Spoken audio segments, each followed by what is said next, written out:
quickly I got here, but I worked hard for it consistently.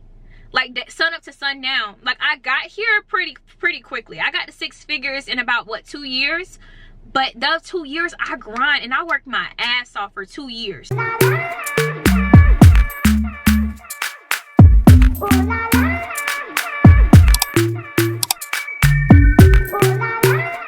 Hey, it's Troyia Monay, back to y'all with another video. We got a lot to talk about. We got a whole lot to talk about. But of course, let's address the elephant in the room. Your girl got a mic.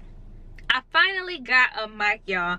Y'all be going in on me in the comments telling me how trash my audio is. So I'm like, I gotta do something about this audio. And I tell y'all, I have tried so many mics. So hopefully this one works. Hey y'all, so I'm editing and I never paired the mic correctly. So the mic isn't working. So yeah, enjoy the rest of the video. This is probably the most inexpensive one that I purchased so far, and it had the best reviews. So we're gonna go ahead and see how it works. Y'all let me know down below inside of the comment section how y'all like this mic, and we're gonna make it do what it do moving forward, or we're gonna trash this one like we have done all the other ones. So this video, you guys, I definitely want to just talk about the harsh reality as it relates to being an entrepreneur in 2023. If you are trying to start a business, or if you are currently an entrepreneur and you are in the early stages of starting a business, let me just tell you that this will probably be one of the hardest things that you will ever do in your entire life, y'all. In your entire life, being an entrepreneur is so hard. It's so hard, and it's just so crazy. I was just thinking about this the other day. I was like, being an entrepreneur, everybody tells you work hard, work hard, work hard. And there's a key word in the word work hard, and guess what that key word is? Hard. And work. It's gonna be difficult, and it's gonna take a lot of work. Like, that's just the definition of hard work, is it's gonna be difficult and it's gonna take a lot of work, right? And I think sometimes a lot of us think that hard work is just, you know, doing a bunch of stuff, but that's really not what hard work is. And I feel like a lot of us, we need to, and this is including me too, so I'm not talking to y'all on this. Is a lot of times when I be talking to y'all, I really be talking to myself, but it's just so much that goes into entrepreneurship. It's so much that we have to go through and do, and it's really just a process of just seeing it through. And I feel like that's what I really want to talk to y'all about in today's video, is just seeing it through and just the harsh reality of entrepreneurship. I know a lot of people think that it's all glitz, it's all glamour, and I'm gonna be the first to admit, like, when I first became an entrepreneur, entrepreneurship was not that sexy 3 years ago, to be completely honest. I feel like today entrepreneurship is so sought after. Everyone wants to be an entrepreneur. Nobody wants to work a 9 to 5 anymore, and I think that that is amazing. However, I do think that not everyone is cut out to be an entrepreneur, and that's okay. That's just what we are, you know, in the world. Somebody got to work for somebody, right? So what I mean by that is, like, when I first started, I seen a lot of people that was driving nice cars. They had their hair done all the time. They you know, went to the mall, went shopping, all of the things. They did like a bunch of different things. They traveled the world every month and all of these other things. And that's what I sought after, right? Like, I really wanted that type of lifestyle. But guess what? They didn't tell you the late nights, the early mornings. They didn't show you the sacrificing. They didn't show you the money that they didn't have in their bank account at the time. They didn't show you, you know, them stressed out, crying, them going through chargebacks and all of this other stuff. And I just really want to talk to y'all about, like, my journey as it relates to entrepreneurship, where I am now, and some of the difficulties that I faced, just to let you know that you are not alone. I know even me, and I'm guilty of it, and I apologize if I ever tried to make myself come off as like super put together or super perfect or anything like that. My friends and family will tell you very, very, very, very clear that Troyia be going through it. Y'all, I be going through it. Do not let the makeup, the hair, the post on Instagram, the fancy car, and whatever it is, do not let that stuff fool you. I be going through it in this entrepreneurship journey, and thank God I've never lacked. I will definitely be the first to say I have never lacked. However, I've been very, very stressed out to the point where I felt like, dang, if I don't keep going, I will lack. And that's one of the #1 things that I feel like I've struggled with when it comes to being an entrepreneur, is that hustle. That hustle culture. Me thinking like, if I don't keep going, I'm going to lack. if I don't keep going, I'm gonna lose it all. And that is so unhealthy. And that just told me, just by me saying that instantly just now, that's just me saying that I don't have enough faith in God and I don't have faith in myself. And that's just what I instantly just thought of just now. So, but let's just talk about my story, where I am now, because y'all know I'll go in.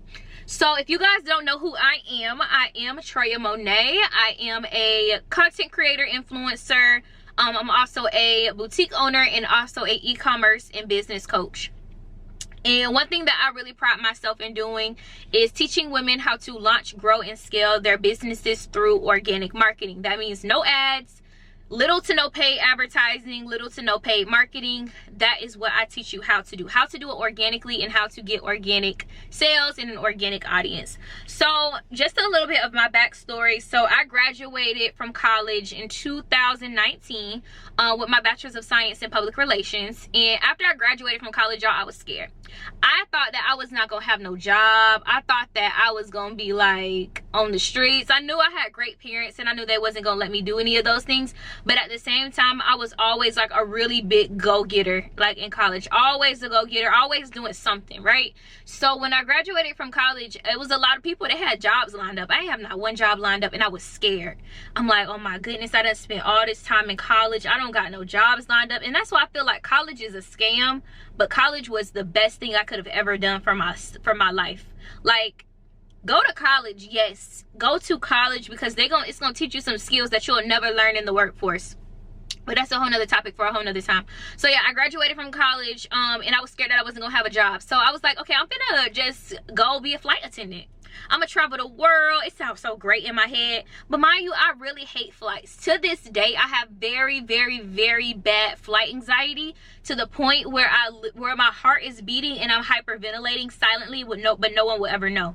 So like every time I catch a flight, I'm really, really hyperventilating. I am going crazy inside of my head and inside of my mind, and I gotta calm down. So I don't even know why I thought being a flight attendant was gonna work. All in all, I ended up getting a job interview with Frontier Airlines to be a flight attendant. They flew me to Colorado, to Denver, Colorado, to their headquarters. I had an interview. I got the position. However, I still had to go, of course, to flight attendant school.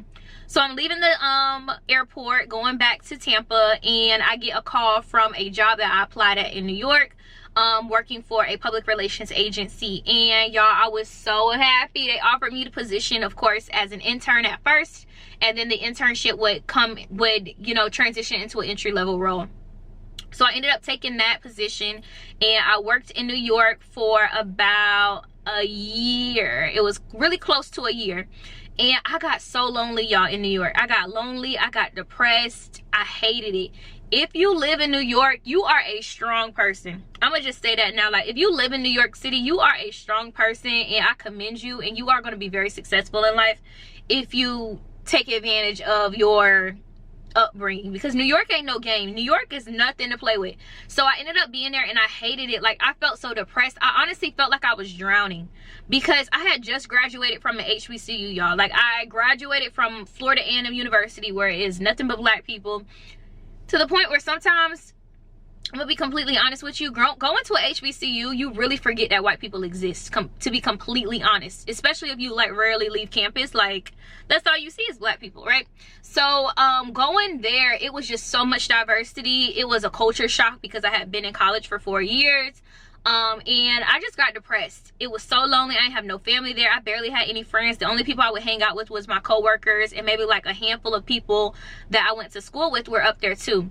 So I'm like, I gotta find an outlet. I gotta figure out like something that I can do in order to like make all of this make sense. Like, I can't let my parents down. They done paid all this money for me to move up here to New York. I had people like, my colleagues from college and high school. They were so proud of me from, getting a job in New York. I'm like, I can't let all these people down. So I'm like, I gotta find something to do to make living in New York enjoyable.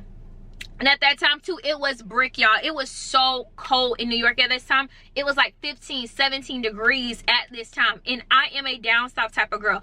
I do not like the cold. I do not like the winter time. I like to be dressed in shorts and a tank top, and this was probably the heaviest thing I have in my closet, to be completely honest, right? So I'm like, I gotta find something to do. So I actually ended up going to New York Fashion Week, working with a client in my public relations job. And we went to New York Fashion Week, and y'all, I had already loved fashion, but going to New York Fashion Week, I fell in love with it even more. Like, I just loved clothes at that point. So I'm like, oh, what if I started a clothing business? And this was literally nothing but God, because it literally didn't make sense how I instantly thought about this. And like 3 weeks after, I had a clothing line. Like, that's how much I wasn't playing. So I did a lot of research about it. I ended up going to a lot of vendors that are located in New York, went to vendors that are located in New Jersey, found me a clothing vendor, got clothing from them, took it back and forth on the train, got some stuff shipped. Like, I was playing no games. Got all of my supplies. Mind y'all, I'm on the train with suitcases full of inventory, just traveling up and down New York City. I really wish I would have documented it so y'all could have seen it, but I did all of that, and then I launched my clothing business. My best friend ended up flying up to New York. I did a whole photo shoot in Brooklyn, I think it was, and I launched my clothing line like the next week. Like, I was playing no games. So then after that, I fell into a depression even more, even with launching the business. I fell into a depression even more, and although I got sales, like when I first started my business was booming. Like, I really thought that I was gonna launch and not get that many sales, but I launched and got a lot of sales. So at that point, I'm like, I still want to move. I still don't feel fulfilled. I still feel like depressed. I still felt lonely. That didn't really fill a huge void as I thought that it would, right? So then I ended up moving back to Tampa, and that was 2 weeks before the pandemic started, y'all. 2 weeks before the pandemic started. So we're going through the whole entire phase of the pandemic, and of course, e-commerce during the pandemic was booming, y'all. E-commerce during the pandemic was so lit. Everyone was buying stuff online because nothing was open. The malls wasn't open. The stores wasn't open. Online businesses were booming. Everybody had stimulus checks. It was amazing, right? So at that point, I'm like, I want to document my journey. I want to document, you know, showcase, you know, what it is like to be an entrepreneur. I really want to showcase, you know, me starting my online boutique, and, you know, how I'm taking my photos, my marketing, and all of that stuff. So then I ended up starting it, and y'all loved it. And I'm just so grateful for y'all for that too. Like, y'all loved my content. Y'all still love all of my content. But it was just so amazing to get that much love, to get that much support, and an influx of it at one time. So I remember like a couple people used to just like reach out to me, and they would be like, hey, can you like coach me? Can you help me with my business? Like, I really like, you know, what you're doing, da, da, da. Can you help me out? Can you show me some tips, tricks, da, da, da. So y'all, I was coaching people for free for at least, I want to say like 4 or 5 months. 4 or 5, about maybe 5 or 6 months.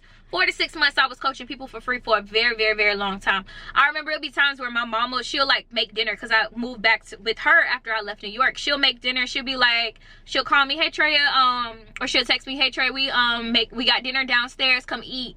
And I would never go to dinner. Or I'd be like, oh, I'm coming in a minute, I'm on a call. She'll be like, who you on the call with? Like, every other night you on a call with somebody, who you talking to? And I had to just tell her, I'm like, I'm talking to, you know, these people, they want me to help them with their businesses. And she was just like, they paying you? And I was like, no, you know, I'm just helping them, you know, it's fun to me, da, da. And it's still so fun to me to coach, and it's so crazy just looking back at it. That's how you know you found something that you enjoy, when you still enjoy doing it. So I would be like, nah. She's like, you need to start charging them. And I was like, you know what? At first, it didn't really click. I thought about it, but I'm like, no, I'm fine. Like, you know, I'm good. And I ain't had that many bills at that point too, so I wasn't really trying to. I was good. I was straight. So it got to a point where I was like, you know what, I should start charging. And then that is how my coaching business got born, Her Hustle Academy. And I don't even know how I came up with the name Her Hustle Academy, but I'm so glad that I came up with it, because there's so many different ways that we can hustle as women, and I feel like I'm super grateful that I even blessed me with that name. But that's just the story of how Her Hustle Academy was born, my boutique was born, all the different things. I don't want to bore y'all, but I do have some notes here. If you know me, you know I'm gonna have some notes. But I definitely just want to talk to you guys about you know, hard work, really seeing it through. And I was thinking about this the other day too. Like, when you think about the phrase hard work, literally it says exactly what it is inside of the word, right? Hard, which means that it's going to be difficult. And hard work, guess what? It takes hard work in order for you to be successful. So oftentimes a lot of us quit way too early. It's in the word. Hard work. That's what it's going to take. Any entrepreneur that you ask right now What would you tell me as it relates to being an entrepreneur? They're going to tell you you're going to have to work hard. You're going to have to work hard. And guess what? It says it in the word, hard work. It's not easy work. It's not just work. It is hard work, which means that it's difficult. It's going to take you some time to get through it. It's going to take a certain level and skill set in order for you to do it. It's hard. And guess what? The other half of the word is work, which means that you're going to have to work towards it. You're going to have to do something in order to get it. It's not going to fall in your lap. So I don't know who that was for, but you literally gotta keep going, keep moving, keep pushing, keep striding, because guess what? Ain't nobody gonna give it to you. And that's the sad truth. And I feel like a lot of people don't realize that being a CEO is the long game. And I feel like a lot of people in this day and age see popcorn entrepreneurs, which that just means like you just popped up one day and now you're an entrepreneur, or, you know, pop up or overnight success stories and different things like that. But it takes hard work. During my entire lifespan was building up into the moment I'm in right now, and I don't even know what else God got in store for me, but it took hard work for me to get here. A lot of people think how quickly I got here, but I worked hard for it consistently, like sun up to sundown. Like I got here pretty quickly. I got to 6 figures in about what, 2 years? But those 2 years I grind and I worked my ass off for 2 years. I did, and I'm still working my ass off now, right? So it is going to be a lot of highs. It's going to be a lot of lows.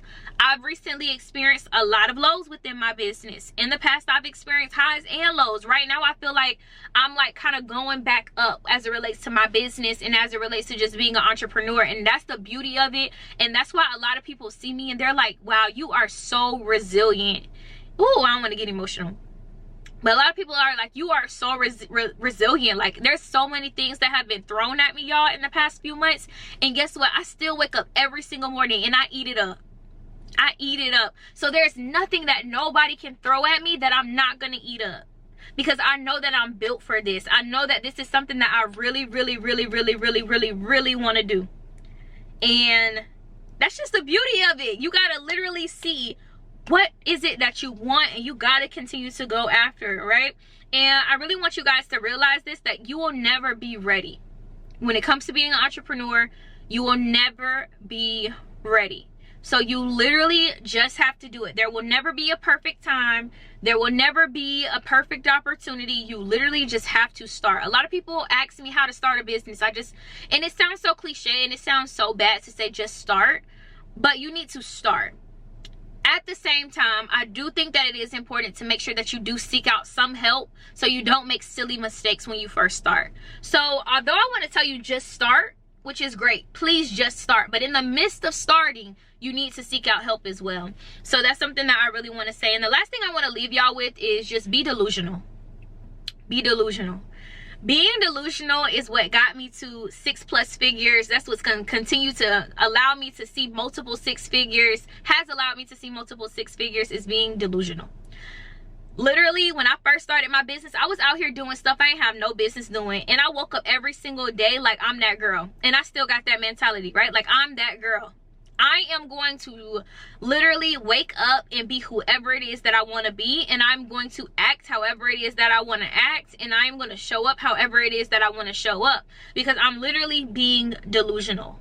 And let me explain to y'all what being delusional is. So when you are being delusional, you are literally deciding who it is that you want to become, and you are acting accordingly as if you are already that person. So a lot of us wait until we hit 6 figures to hold ourselves to a more maybe pristine persona, or maybe you are, you know, waiting to, you know, put your business in a position to where it looks a little bit more professional or anything like that. Literally be delusional. And what I mean by this is run your $200 company like it is a $2 million company, right? Be delusional.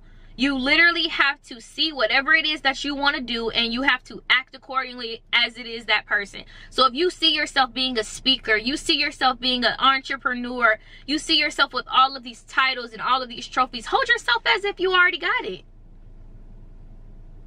I ain't have no business running no event when I first started running my events. I ain't have no business starting a coaching program 2 years ago. I just did it because I decided that that is what I wanted to do, and I had something to say about it, and I know I could provide transformation, so I just did it. Just do it. Be delusional. And the last thing I want to tell you guys is, if you are interested in starting any type of business, please start it. Whether it's a YouTube channel, whether it's content creation, or whether it's influencing, make sure that you go through and start it. I actually just went through and created an entire ebook that helps you get to the bag when it relates to starting a YouTube channel. I'll have it right here on the screen. Use code YouTube at checkout and you will be able to get your YouTube You Hustle ebook, you guys, for only $27 instead of $37. So I'm giving my YouTube people $10 off for the ebook. Make sure you guys go ahead and grab it. And lastly, just go out there and get it, man. Ain't nobody gonna give it to you. Nobody gonna give it to you. And the only person that's gonna give it to you is you. Be delusional. Get it. Get to it. This is your season. I really believe in you. Peace out, y'all.